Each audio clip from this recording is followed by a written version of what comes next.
Bapak Ibu guru dan tenaga kependidikan, ada regulasi penting yang perlu kita pahami. Pemerintah menerbitkan Permenpan RB Nomor 7 Tahun 2026 tentang jabatan fungsional di bidang pendidik dan pengawasan mutu pendidikan. Aturan ini mengatur jabatan fungsional guru, pamong belajar, pengawas sekolah, dan penilik.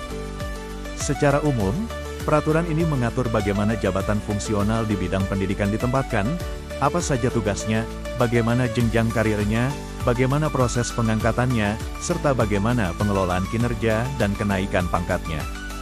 Dalam aturan ini, jabatan fungsional di bidang pendidik dan pengawasan mutu pendidikan terdiri dari 4 jabatan. Pertama, jabatan fungsional guru. Kedua, pamong belajar. Ketiga, pengawas sekolah. Dan keempat, penilik. Keempat jabatan ini merupakan jabatan karir bagi PNS. Perbedaan utamanya ada pada ruang kerja. Guru bertugas pada satuan pendidikan formal. Pamong belajar bertugas pada layanan pendidikan non-formal. Pengawas sekolah fokus pada pengawasan mutu pendidikan formal. Sedangkan penilik fokus pada pengawasan mutu pendidikan non-formal. Untuk jenjang jabatan, guru memiliki 4 jenjang, yaitu ahli pertama, ahli muda, ahli madya, dan ahli utama. Pamong belajar memiliki 3 jenjang, dari ahli pertama sampai ahli madya.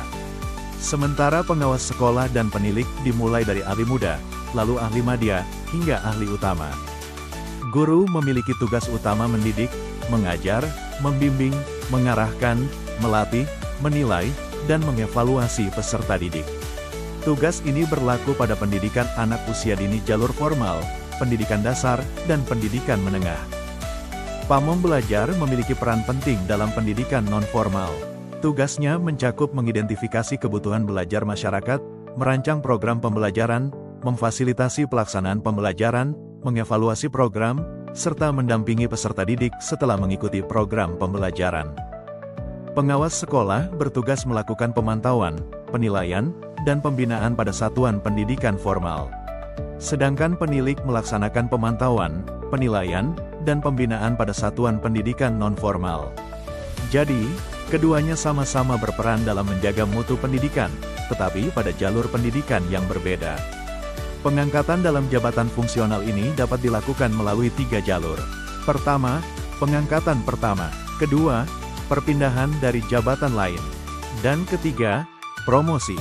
Namun perlu dicatat, pengangkatan pertama dikecualikan bagi jabatan fungsional pengawas sekolah dan penilik. Untuk pengangkatan pertama bagi JF guru dan pamong belajar, syarat utamanya adalah berstatus PNS, memiliki integritas dan moralitas yang baik, sehat jasmani dan rohani, memiliki kualifikasi pendidikan paling rendah S1 atau S1 terapan, serta memiliki predikat kinerja paling rendah baik dalam 1 tahun terakhir. Khusus untuk guru, juga harus memiliki sertifikat pendidik. Dalam aturan ini, pengelolaan kinerja mencakup perencanaan, pelaksanaan, pemantauan, pembinaan, penilaian, serta tindak lanjut evaluasi. Hasil evaluasi kinerja kemudian ditetapkan dalam predikat kinerja dan dikonversikan ke dalam angka kredit. Guru, pamong belajar, pengawas sekolah, dan penilik wajib memenuhi standar kompetensi. Kompetensi tersebut meliputi kompetensi teknis, manajerial, dan sosial kultural. Artinya, pengembangan diri menjadi bagian penting dalam karir jabatan fungsional. Bagian penting lainnya adalah ketentuan peralihan. Ada penyesuaian jabatan fungsional yang harus dilakukan paling lama 2 tahun sejak peraturan ini diundangkan. Penyesuaian nomenklatur jenjang guru paling lama 1 tahun. Sementara guru yang belum memenuhi kualifikasi akademik sesuai syarat jabatan diberi waktu paling lambat 4 tahun untuk memenuhinya. Dengan aturan ini, arah karir jabatan fungsional di bidang pendidikan menjadi lebih jelas. Tugas setiap jabatan dibuat lebih spesifik, kinerja lebih terukur melalui angka kredit, dan pengembangan kompetensi menjadi kewajiban. Karena itu, guru dan tenaga kependidikan perlu memahami posisi, syarat, serta jenjang karirnya masing-masing. Kesimpulannya, Permenpan RB Nomor 7 Tahun 2026 menjadi aturan penting bagi jabatan fungsional guru, pamong belajar, pengawas sekolah, dan penilik.